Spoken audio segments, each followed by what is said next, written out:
আমাদের পরিবেশনটি ভালো লাগলে একটি লাইক করবেন আর আপনার মূল্যবান মন্তব্য দিন আমাদের কমেন্ট সেকশনে। আর বিলম্ব না করে চলে আসা যাক আসল গল্পে। তাহলে শুরু হচ্ছে ছদ্মবেশী মৃত্যুদূতের অন্তিম পর্ব।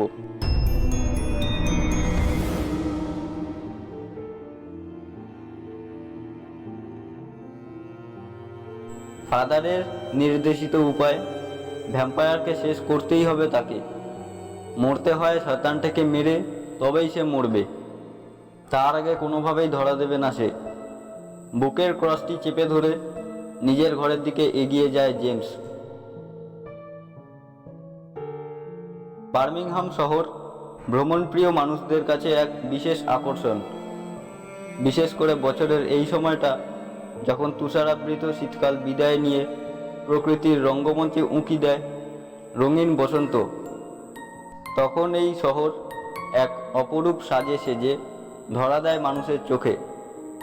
এতদিনের বরফে ঢাকা গাছগুলো তাদের পত্রহীন শাখা প্রশাখায় পুনরায় নতুন পাতা ও রং বেরঙের ফুল দিয়ে ঢেকে ফেলে আপন আনন্দে। শহরের এক প্রান্তে সবুজ কেল্ট পাহাড় শ্রেণী প্রকৃতির সৌন্দর্য বাড়িয়ে তোলে। শ্বেত শুভ্র বরফাবৃত শৃঙ্গটি সূর্যোদয়ের সোনালি আলো প্রতিফলিত করে নিচের সবুজ উপত্যকায় সাতরঙা ছড়িয়ে দেয়, এক অপার্থিব মায়াজাল সৃষ্টি করে। শহরের পাশ দিয়ে বয়ে চলা রে নদীর জমে থাকা বরফ একটু একটু করে গলে পুনরায় প্রাণ ফিরিয়ে আনে সমগ্র বার্মিংহামে। সতেজ হয়ে ওঠে নদীর দুধারের শ্যামল প্রকৃতি। শহরের মনমুগ্ধকর প্রাকৃতিক দৃশ্যপট এবং অপূর্ব লাবণ্যময় রূপ সারা বিশ্বের ভ্রমণ পিপাসু ও শান্তিপ্রিয় মানুষকে টেনে আনে নিজের অলিন্দে। প্রাকৃতিক সৌন্দর্যের পাশাপাশি শীতান্তে অত্যন্ত আরামদায়ক আবহাওয়া এখানে বিরাজ করে। ফলত অসুস্থ ও স্বাস্থ্য সচেতন মানুষেরা ছুটে আসে জল হাওয়ার গুণে নিজ শরীরের উন্নতির আশায়। কয়েক সপ্তাহ কাটিয়ে শরীর ও মন উভয়েরই আরোগ্য লাভ করে ফিরে যায় নিজ নিজ দেশে। তবে এই চিরচেনা নিয়মের ব্যতিক্রম ঘটেছে এই বছর। বিগত 4 মাসের মধ্যে প্রায় 50 জনের কাছাকাছি মানুষ নিখোঁজ। তাদের যে আর কোনোদিন জীবিত অবস্থায় ফিরে পাওয়া যাবে এই আশা প্রায় ছেড়েই দিয়েছে তাদের পরিবার। সকলের মনে একটা অজানা ভয় কাজ করছে প্রতিনিয়ত। সন্ধ্যের পর সমাধিক্ষেত্রের নীরবতা গ্রাস করে ফেলে পুরো শহরটিকে। হাজার প্রয়োজন করলেও কেউ সূর্যাস্তের পর বাড়ি থেকে বেরোনোর দুঃসাহস দেখায় না। ক্রমে এই ভয়টা শহরের বাইরেও চারিদিকে ছড়িয়ে পড়ে। এবছর তাই আর কেউ শখে করে এই মৃত্যুপুরীতে বেড়াতে আসেনি।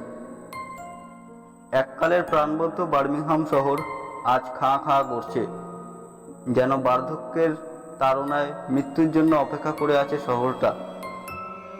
সকলেই ভাবছে আজই বোধহয় তার শেষ দিন। এক ভয়ানক দুঃস্বপ্নে বিরাজ করছে সবাই। ঘুম ভাঙলেই সব বিপদ কেটে যাবে, কিন্তু সেই ঘুম ভাঙবে কবে, কোন অদৃশ্য জাদুকাঠির ছোঁয়ায় ভাঙবে তা কেউ জানে না। একটি শান্ত নদী প্রবাহ পথে কোনো বড় পাথরে বাধা পেলে যেমন হঠাৎ দিগ্ভ্রান্ত হয়, জেমসের জীবনটাও অনুরূপ পরিস্থিতির সম্মুখীন হয়েছে।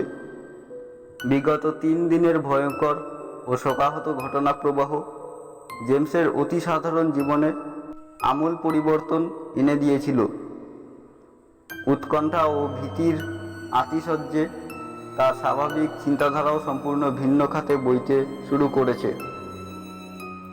আচমকা অপ্রত্যাশিতভাবে নিজের বাবাকে হারিয়ে সে জানে না এখন এই বিপদ থেকে বাঁচার সঠিক উপায় কি, বা আদৌ কোনো উপায় আছে কি না।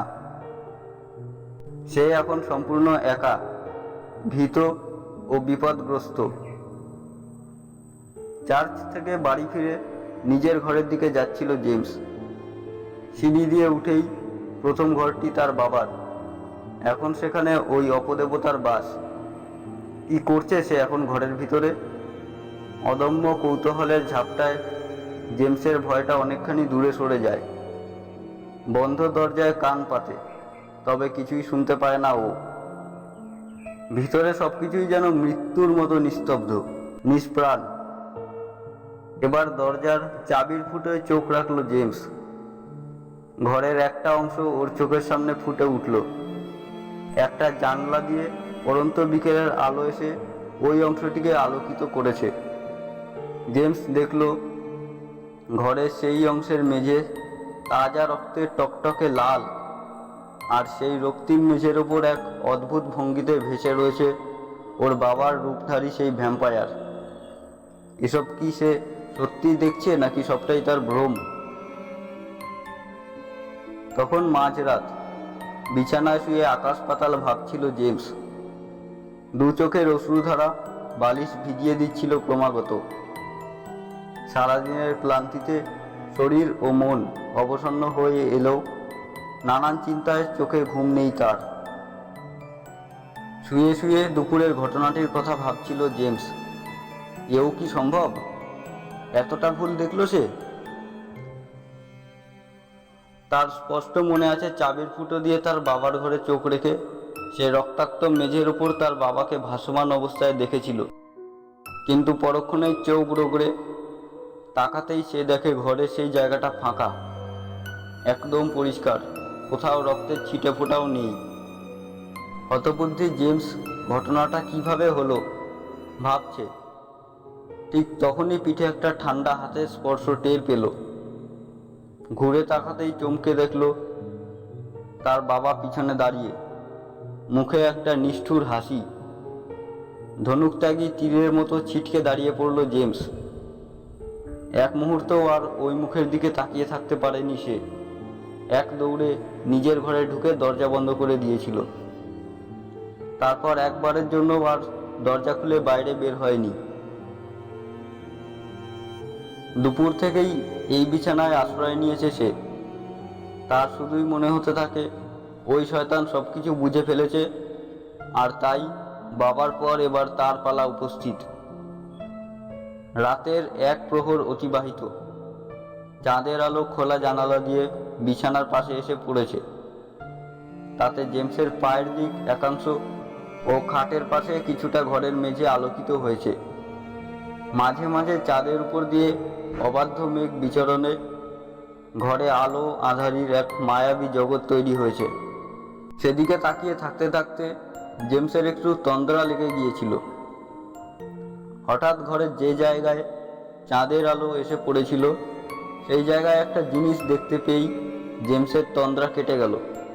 তার হৃদস্পন্দন শতগুণ বেড়ে গেল। বিছানায় গুটিসুটি হয়ে উঠে বসলো জেমস। ভালোভাবে রোগড়ে বড় বড় চোখ মেলে দেখল ও। না, চোখের ভুল নয় বা মেঘের ছায়াও নয়। একটা কালো অবয়ব ধীরে ধীরে ফুটে উঠতে শুরু করেছে ওই আলোকিত অংশে। সেই অবয়ব ক্রমে একটা মানুষের রূপ নিল। ছায়াটা যেখানে পড়েছে সেখানে নজর যেতেই জেমসের সারা দেহ কেঁপে উঠল। অন্ধকারে একজোড়া চোখ আগুনের ভাটার মতো জ্বলছে। সেই চোখে কোনো মণি নেই। আগন্তুক জেমসের দিকে একদৃষ্টে চেয়ে আছে। এবার সেই লাল চোখ জোড়া ধীরে ধীরে বড় হতে লাগলো, অর্থাৎ ছায়ামূর্তি ক্রমে ক্রমে এগিয়ে আসছে জেমসের দিকে। জেমসের শরীর অসাড় হয়ে গেল।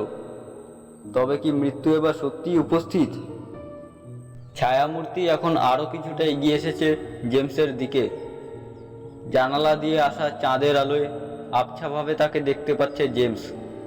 সেই নারকীয় মূর্তি, পৈশাচিক রক্তাভ চোখ জোড়ার খুনে দৃষ্টি যেন সম্মোহিত করে ফেলেছে জেমসকে। বুকের কাছে আবারও উষ্ণতার ছোঁয়া পায় জেমস। সেই লকেটটা আবারও উত্তপ্ত হয়ে মরণ ফাঁদ কেটে পালাতে ইঙ্গিত করছে ওকে। এক মুহূর্ত সময় নষ্ট না করে জেমস চাদর সরিয়ে বিছানা থেকে লাফিয়ে নামতে যাবে, কিন্তু পারল না। চাদরে পা জড়িয়ে হুমড়ি খেয়ে পড়ল মেঝের কার্পেটের ওপর। হাঁটুটা মেঝেতে জোরে ঠুকে যাওয়ায় উঠে দাঁড়ানোর ক্ষমতা হারিয়ে সেখানে জড়বৎ শুয়ে রইল। এবার তার মাথার সামনে এসে দাঁড়ালো মৃত্যু।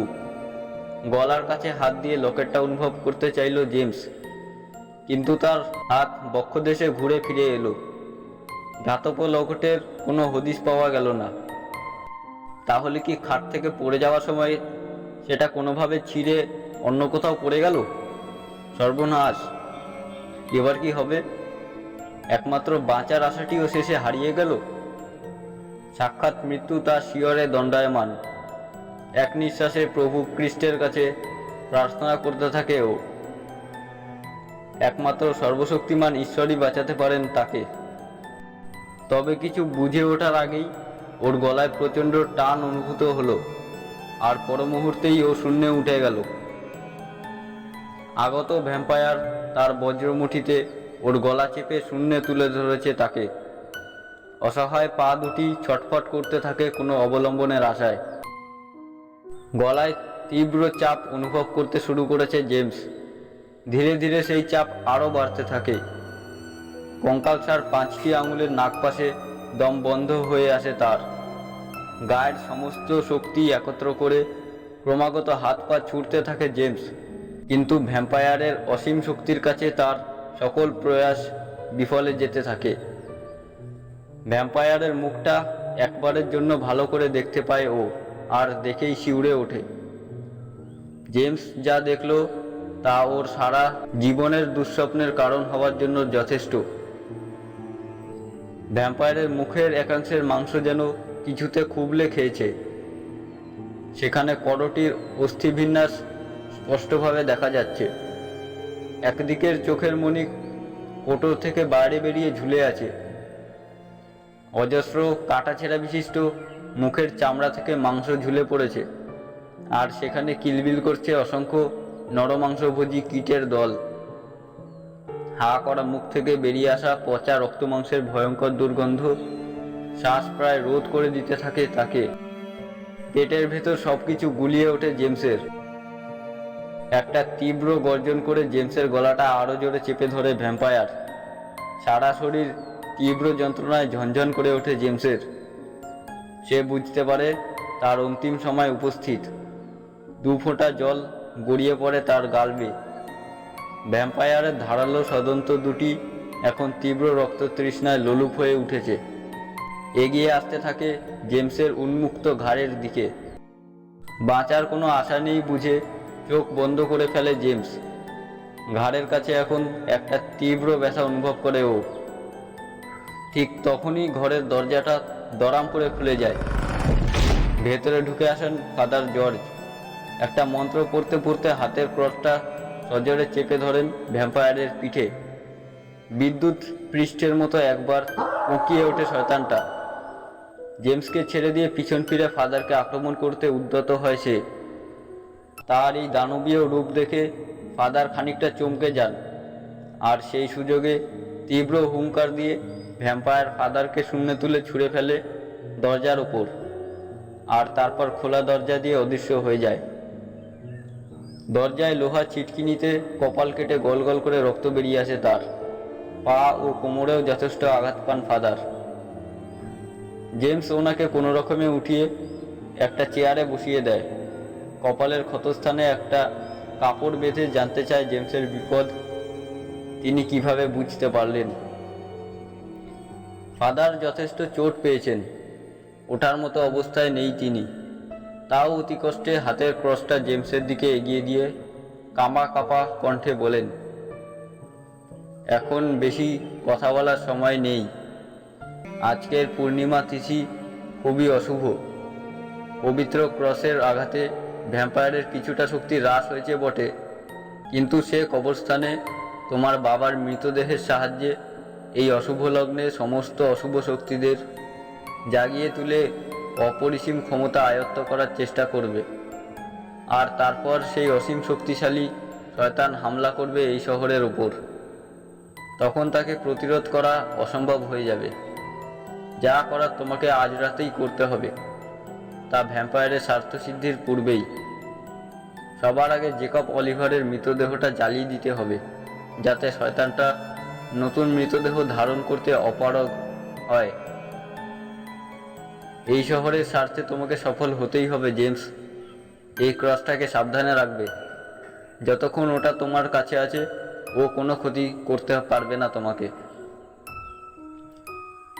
কথা শেষ করে হাঁপাতে থাকেন ফাদার, কিন্তু তখনও জেমসকে ঠায় দাঁড়িয়ে থাকতে দেখে একটু হেসে তিনি বলেন, বৃহত্তর উদ্দেশ্য সিদ্ধির জন্য কখনো কখনো ক্ষুদ্র ব্যক্তিস্বার্থকে বিসর্জন দিতে হয় জেমস।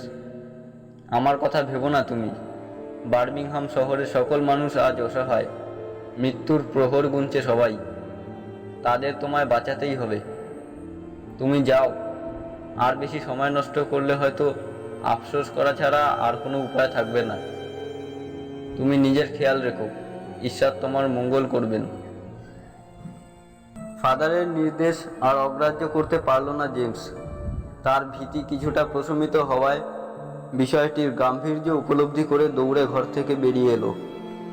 বেরোনোর ঠিক পূর্ব মুহূর্তে ফাদার ওকে একটি মুখবন্ধ পাত্রে কিছুটা তরল দিয়ে বলেন, ও হ্যাঁ জেমস, এটা কাছে রেখো, চরম বিপদে ব্যবহার করো। বাড়ি থেকে বেরিয়ে আত্মরক্ষার জন্য দারোয়ানের ঘর থেকে একটা শাবল এবং আগুন জ্বালানোর জন্য এক বোতল কেরোসিন সাথে নিয়ে সেই অভিশপ্ত সমাধিক্ষেত্রের দিকে সজোরে হাঁটতে শুরু করে জেমস। তার এখন একটাই কাজ, যে কোনো উপায়ে ভ্যাম্পায়ারকে তার উদ্দেশ্য সফলে বাধা দেওয়া এবং তাকে শেষ করা। মেঘাচ্ছন্ন পূর্ণিমার নৈশ প্রকৃতি আজ যেন একটু বেশি থমথমে। কনকনে ঠান্ডা বাতাস পরিবেশকে আরও গম্ভীর ও আরও রহস্যময় করে তুলেছে। ভবঘুরে মেঘগুলো চাঁদের ঔজ্জ্বল্য মেখে গাঢ় আকাশের বুকে মিলিয়ে যাচ্ছে। ঘন কুয়াশার চাদর ধীরে ধীরে নেমে এসে ঢেকে ফেলেছে চারিদিক। কোনো আসন্ন বিপদের আশঙ্কায় যেন তটস্থ হয়ে রয়েছে বিশ্ব প্রকৃতি। ঘন অন্ধকারাচ্ছন্ন সারিবদ্ধ গাছগুলিকে দেখে মনে হয় রণসজ্জায় সজ্জিত সেনাবাহিনী হঠাৎ কোনো জাদু বলে পাথর হয়ে দাঁড়িয়ে পড়েছে। ওই অন্ধকার রাতের আকাশ, মেঘে ঢাকা পূর্ণিমার চাঁদ, ফিসফিস করে বয়ে যাওয়া শিরশিরে বাতাস, নিবিড় গাছের সারি, কুয়াশাবৃত শীতল পরিবেশ, সবকিছুই অধীর আগ্রহে কোনো অপার্থিব অশুভ ঘটনার ইঙ্গিত দিতে থাকে ক্রমাগত। জেমস নিঃশব্দে হেঁটে চলেছে কবরস্থানের রাস্তা ধরে। আশেপাশের পরিবেশ এতটাই শান্ত যে পায়ের আওয়াজের সাথে সাথে হৃদস্পন্দন অবধি স্পষ্ট শুনতে পাচ্ছে ও।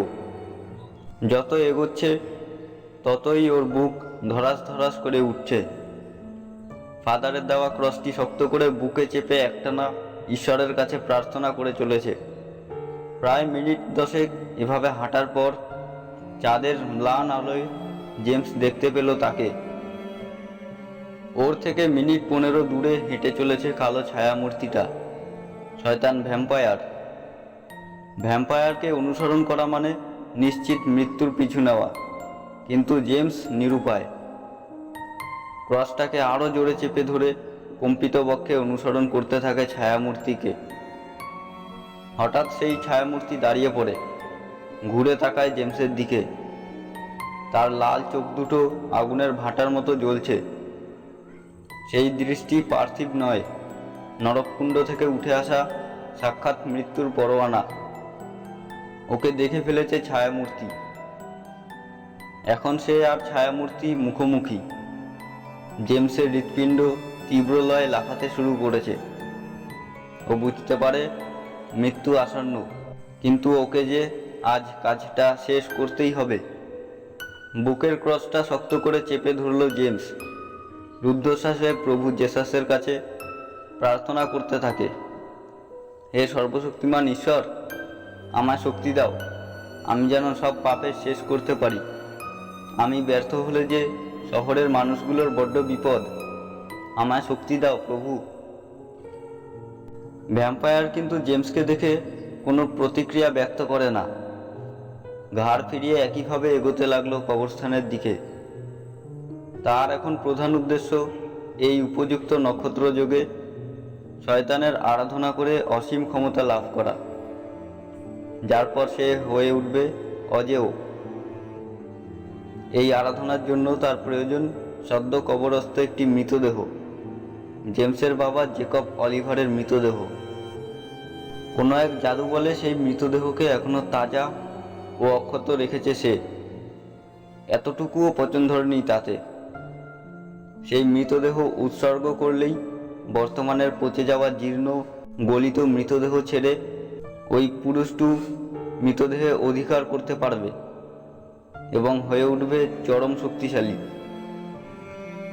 কবরস্থানের কাছাকাছি পৌঁছতেই শীতের স্তব্ধ আবহাওয়া বিদীর্ণ করে প্রবল ঝড় উঠল। জেমস দেখে রাতের অন্ধকার, আকাশে ঘন মেঘ জমেছে।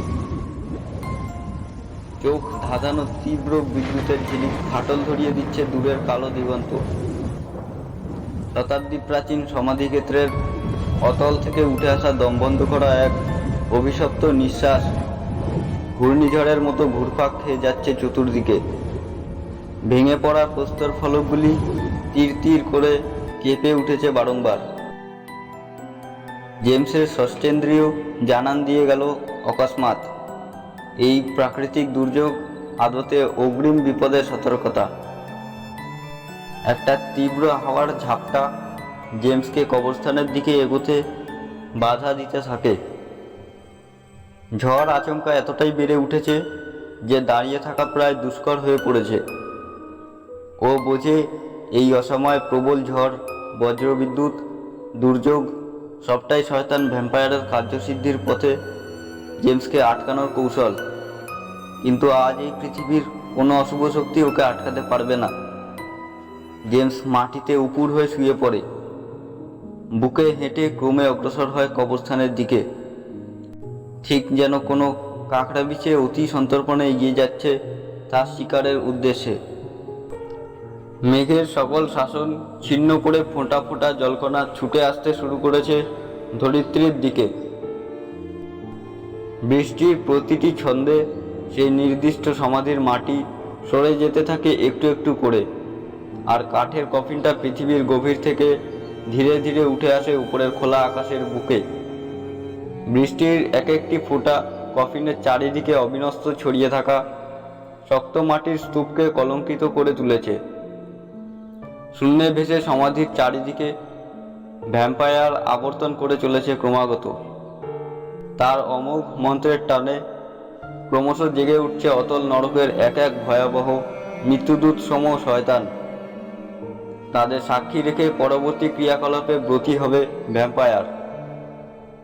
সকল দুর্যোগ অতিক্রম করে অতি কষ্টে খানিক বুকে হেঁটে আবার খানিক হামাগুড়ি দিয়ে কবরস্থানে প্রবেশ করে জেমস। এক তীব্র বজ্রপাতের আলোয় সে দেখে শূন্যে ভাসমান কফিনের ঢাকনাটা খুলে যাচ্ছে একটু একটু করে। প্রবল বিস্ময় সে একদৃষ্টে দেখতে থাকে সেই অলৌকিক কার্যাবলী। কফিন থেকে জেকব অলিভারের দেহটা এবার উপরে উঠতে থাকে, আর সেই সাথে উত্তরোত্তর বৃদ্ধি পেতে থাকে বজ্রপাত ও ঝড়ের তেজ। জেমসের ষষ্ঠেন্দ্রিয় জানান দিয়ে যায় মহেন্দ্রক্ষণ উপস্থিত। ভ্যাম্পায়ার এবারেই কার্যসিদ্ধি করতে চলেছে। একটুও সময় নষ্ট না করে টলতে টলতে উঠে দাঁড়ায় জেমস। ওকে এখনও লক্ষ্য করেনি শয়তানটা। কেরোসিনের বোতলটা কোটের পকেটে ঢুকিয়ে দু হাতে শাবলটা তুলে ধরে মাথার ওপর। তারপর সেভাবেই দৌড়ে যায় ওর বাবার মৃতদেহ লক্ষ্য করে, কিন্তু চরম আঘাত হানতে পারল না। জীবিত হোক বা মৃত, ওটা তার পিতার দেহ। সেই ছোটবেলায় মাকে হারিয়ে তার সমস্ত স্নেহ, আবদার ও ভালোবাসার প্রধান আশ্রয়স্থল তার বাবা। সেই বাবার দেহকে শাবল দিয়ে এফোড় ওফোড় করতে হাত কেঁপে গেল জেমসের। শাবল নামিয়ে অঝোর ধারায় কাঁদতে লাগলো জেমস। দুঃখের দমকে এটাও বুঝল না যে সে কত বড় ভুল করে ফেলল, আর এর পরিণাম কতটা মারাত্মক হতে পারে। ভ্যাম্পায়ারের নজরে পড়ে গেল জেমস। তার উপাচারে বিঘ্ন ঘটায়। তীব্র রাগে বিকট হুঙ্কার করে জেমসের গলা টিপে ধরল শয়তানটা। জেমসের দম বন্ধ হয়ে এলো প্রায়। কঙ্কালসার দু হাতের নাগপাশ ক্রমশ চামড়া কেটে বসে যেতে লাগলো ওর গলায়। শরীর অবশ হয়ে গেলেও মস্তিষ্ক তখনও সজাগ ছিল জেমসের। ছটপট করতে করতে ও বাঁচার চেষ্টা করছিল। একবার হাতের শাবলটা আমূল বসিয়ে দিল ভ্যাম্পায়ারের মাথায়। গলিত মৃতদেহের বেরিয়ে আসা করটি দুফাক হয়ে বসে গেল শাবলটা। এই আচমকা আক্রমণে দুর্বল হয়ে যাওয়া ভ্যাম্পায়ারের দেহ জেমসকে ছেড়ে দিয়ে টলে পড়ল মাটিতে। আর সাথে সাথেই আশ্চর্যজনকভাবে ঝড়, বজ্রপাত সহ সব প্রাকৃতিক দুর্যোগ থেমে গিয়ে প্রকৃতি শান্ত হয়ে গেল। জেমস উপুর হয়ে ছিটকে পড়ল কিছুটা দূরে, আর ঠিক পাশেই মৃতদেহ শুদ্ধ কফিনটা খসে পড়ল কর্দমাক্ত মাটির উপর। তবে ওইটুকু আঘাতে দমবার পাত্র মহাশক্তিশালী ভ্যাম্পায়ার নয়। কিছুক্ষণ ভুলুণ্ঠিত থেকে ওই চূর্ণ বিচূর্ণ দেহ নিয়ে পুনরায় আক্রমণ করল জেমসকে। জেমস তখন ধরাশায়ী, গলায় অসম্ভব বেদনা, ওর জীবনশক্তি নিঃশেষ করে দিচ্ছে ক্রমশ। চোখ বুজে দুহাতে ক্রসটা চেপে প্রাণ ভিক্ষা করছে প্রভু জেসাসের কাছে।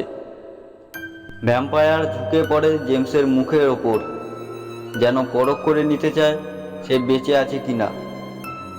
জীবিত থাকার লক্ষণ দেখে একটা গড়গড় শব্দ বেরিয়ে আসে ওর হা করা মুখ থেকে।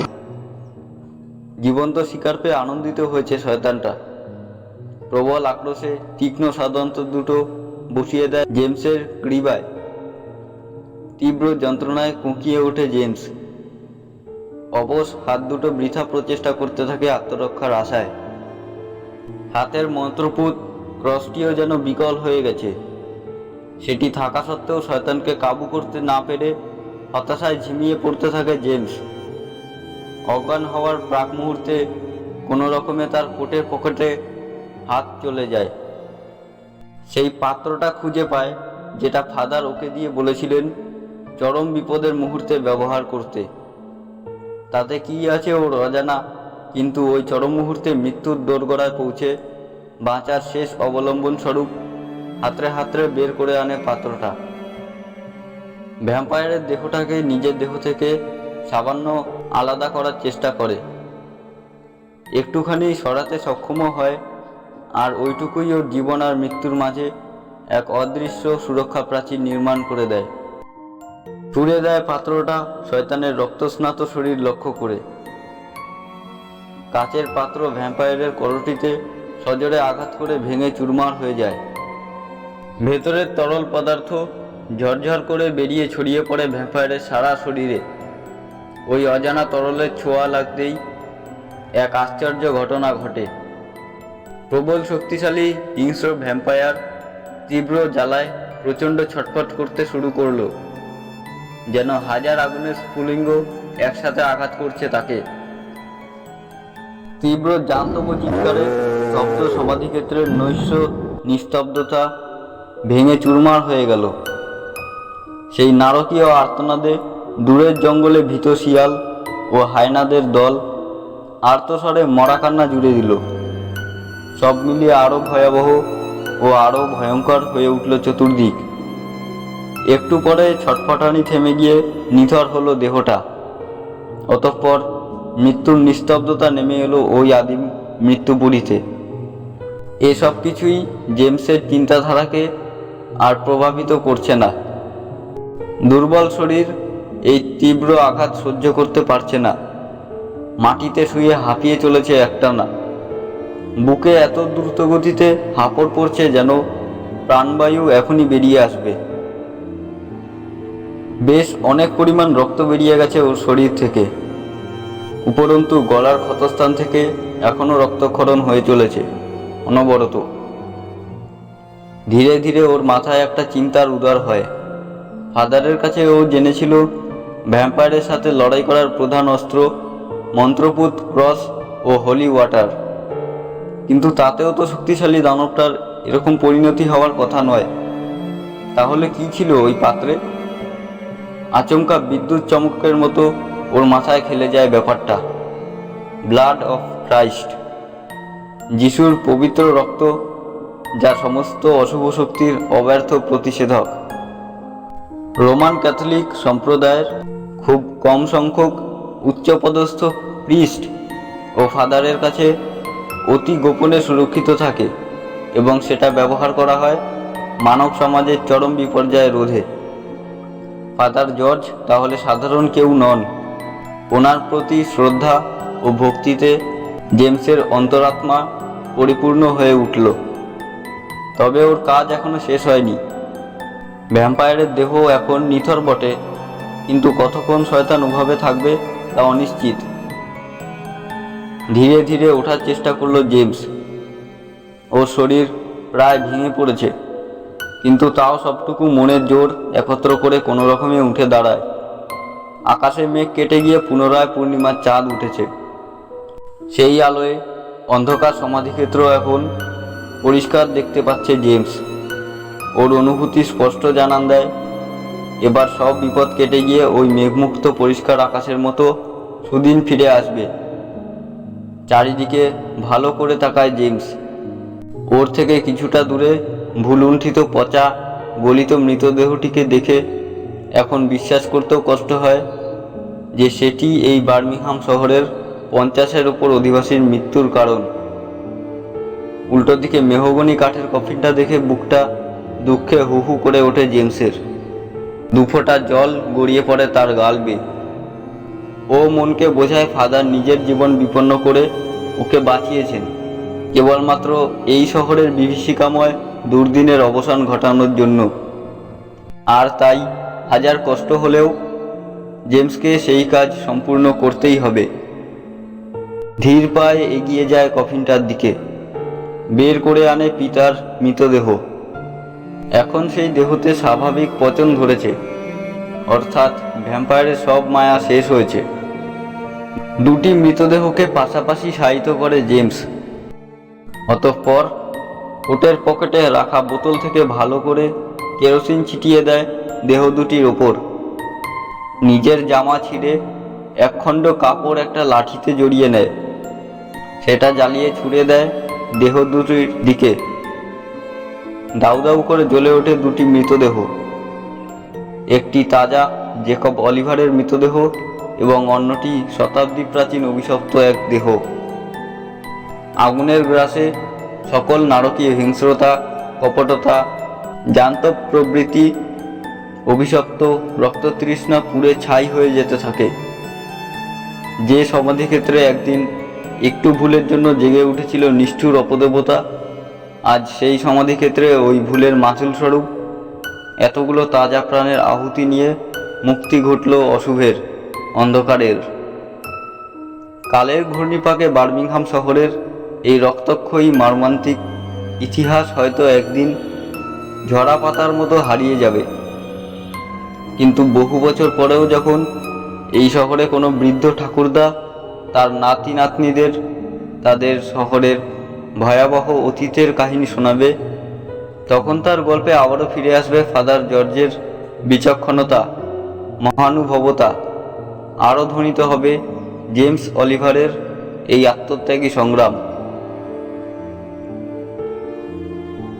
এরপর প্রায় 2 বছর কেটে গেল। ওই অভিশপ্ত রাতের পর শহরে আর কোনো অস্বাভাবিক ঘটনা ঘটেনি। বার্মিংহাম শহর পুনরায় চেনা ছন্দে ফিরেছে। মানুষের মনে অজানা ভয়টাও ধীরে ধীরে প্রশমিত হতে হতে মিলিয়ে গেছে। এখন আর রাত বাড়লে শহরবাসী বাড়ি ফেরার জন্য উতলা হয় না। মানুষের জীবনধারা ক্রমে স্বাভাবিক হয়েছে। ধীরে ধীরে পর্যটকরাও ভ্রমণের নেশায় আপন করে নিয়েছে এই শহরের অতীব সুন্দর পার্বত্য প্রকৃতি। ফাদার জর্জ সেই রাতের পর আর মাত্র মাস 2 বেঁচে ছিলেন। ভ্যাম্পায়ারের ওই মারণঘাতী আক্রমণে ওনার জীবনশক্তি নিঃশেষিত হয়ে গিয়েছিল অনেকটাই। শহরের মহা বিপর্যয় প্রতিরোধের উপায় বাতলে এবং তার বাস্তবায়নে জেমসকে প্রভূত সাহায্য করে তিনি এখন প্রভু জেসাসের পায়ে আত্মনিবেদিত। ফাদারের দেহান্তের পর হোলি ক্রস অরফানেজের বাচ্চাদের পড়ানোর দায়িত্ব সানন্দে নিজের কাঁধে তুলে নেয় জেমস। বাচ্চারাও তাদের পরম প্রিয় জেমস আঙ্কেলকে সাদরে গ্রহণ করে নিয়েছে। তার ফার্ম থেকে যা রোজগার হয় তাতে একা মানুষের দিব্যি চলে যায়। মানব সেবায় নিজেকে সমর্পণ করেছে জেমস। বাকি জীবনটা সে অনাথ বাচ্চাদের পড়িয়ে তাদের দেখাশোনা করে এবং দুস্থ মানুষের সেবায় কাটিয়ে দেওয়ায় ব্রতী নিয়েছে। তবে সুখী বার্মিংহাম শহরের ভাগ্যাকাশে আবারও অন্ধকার ইতিহাস পুনরাবৃত্তির কালো মেঘ পুঞ্জীভূত হয়েছিল। শীতের এক বিষণ্ণ রাত্রি। বার্মিংহাম শহর সারাদিনের ব্যস্ততার অবসানে কুয়াশার চাদর গায়ে ঢেকে ঘুমিয়ে পড়েছে। বাজারের প্রধান সড়কটির ধারে একটা 12 কি 13 বছরের ছেলে একটা ছেঁড়া কম্বল গায়ে জড়িয়ে ঘুমাচ্ছিল। চারিদিক নিস্তব্ধ, শুনশান। দূরের চার্চের ঘড়িতে 12টার ঘণ্টার ধ্বনি হলো, আর ঠিক সেই সময় একটি লোক কুয়াশার পর্দা ভেদ করে অন্ধকার রাস্তায় আত্মপ্রকাশ করে। ধীর পায়ে এগিয়ে আসতে থাকে রাস্তা ধরে। লোকটির পরনে কালো ওভারকোট, মাথা নিচু করে হাঁটায়, তার মুখ দেখা যাচ্ছে না। ঘুমন্ত ছেলেটির সামনে এসে দাঁড়ায় আগন্তুক। তার মুখে একটা রহস্যময় হাসি খেলা করছে। ধীরে ধীরে সে ঝুঁকে পড়ে ছেলেটির মুখের উপর, তারপর নিঃশব্দে জাগিয়ে তোলে তাকে। সদ্য ঘুম ভাঙা ছেলেটি প্রথমটায় একটু হকচকিয়ে গেলেও আগন্তুকের প্রসারিত হাতে ধরা বড় কেকের প্যাকেটটি দেখে তার শুকনো মুখ উজ্জ্বল হয়ে ওঠে। সারাদিন বিশেষ কিছু খায়নি ছেলেটি। এখন সামনে খাবার দেখে তার খিদের জ্বালা বহুগুণ বেড়ে ওঠে। কেকটি নিয়ে পরম তৃপ্তিতে খাওয়া শুরু করে। আগন্তুক তার একপাশে বসে একদৃষ্টে তার খাওয়া দেখতে থাকে। হঠাৎই ছেলেটিকে চমকে দিয়ে তার মুখ এক হাতে চেপে ধরে আগন্তুক। এই আচমকা আক্রমণে ভয় পেয়ে যায় ছেলেটি। আধ খাওয়া কেকটি খসে পড়ে হাত থেকে। লোকটা আরেক হাতের অভ্যস্ত কায়দায় ছেলেটির মাথা টেনে নিয়ে আসে তার কাছে। 5 মিনিট পর উঠে দাঁড়ায় লোকটি। আজকের রাতের মতো তার তৃষ্ণা মিটেছে। স্ট্রিট লাইটের আলোয় চকচক করে ওঠে ওর মুখ থেকে বেরিয়ে আসা সদন্ত দুটি। তাজা রক্তের ছোঁয়া পেয়ে সে দুটি এখন শান্ত হয়েছে। পরম তৃপ্তিতে বাড়ির দিকে পা বাড়ায় জেমস অলিভার। পেছনে পড়ে থাকে এক হতভাগ্য কিশোরের রক্তশূন্য মৃতদেহ।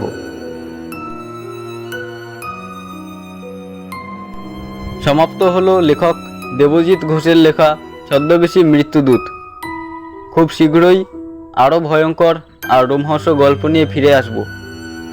আরও জানতে ডেসক্রিপশন বক্স চেক করুন। সবাই সুস্থ থাকুন ও ভালো থাকুন। ধন্যবাদ।